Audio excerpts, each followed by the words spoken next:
మిగిలిందల్లా వాళ్ళు ఖాళీగానే ఉండాలి. అలాంటి దాసత్వంలోనికి వెళ్ళిన దానియేలును ఎక్కడ తీసుకుని వెళ్ళాడు ప్రభువు?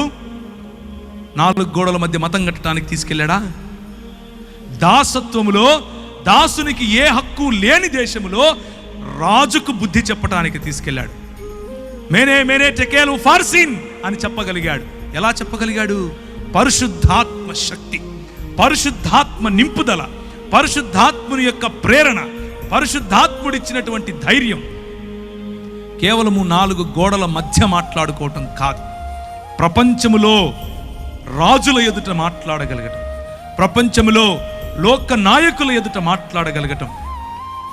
నా ప్రజలు వారిని చంపటానికి వేసినటువంటి ఈ స్కీమ్ ఇది, వాళ్ళని చంపటానికి వీలు లేదు, వారి కోసం ఇదిగో ఈ ఫలానా వాడు వారికి వ్యతిరేకంగా ఒక పన్నాగం పన్నాడు అని చెప్పటానికి ఒక ఎస్తేరు కావాల్సి వచ్చింది.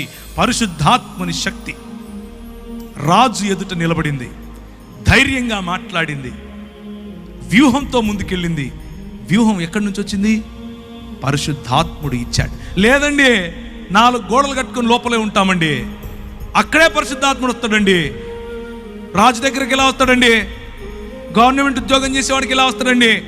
వ్యాపారంలో పరిశుద్ధాత్ముడు ఎలా పనిచేస్తాడండి? ప్రియమైనటువంటి క్రైస్తవ సంఘమా, పరిశుద్ధాత్ముని డబ్బాలో పెట్టడానికి నువ్వెవడు, నేనెవడు? ఆయన నాకు రైల్లో మాట్లాడాడు, ఆయన టెంపో ఎక్కుతుంటే మాట్లాడాడు, ఆయన సంచేసుకుని ఆకలి అవుతుంది ప్రభు అంటే ఫలానా చోటుకెళ్ళి తినరా అన్నాడు. పడుకోవటానికి ప్లేస్ లేదు ప్రభు అంటే రాత్రి ఒక కళ చూపించి నాకు ఫలానా చోటుకి వెళ్ళన్నాడు. అలాంటి పరిశుద్ధాత్మ దేవుణ్ణి డబ్బాలో పెట్టి నీ కేవలం ఇక్కడికి వస్తేనే ఆయన తాకుతాడు, కేవలం ఇక్కడికి వస్తేనే ఆయన మాట్లాడతాడు. What are we trying to do?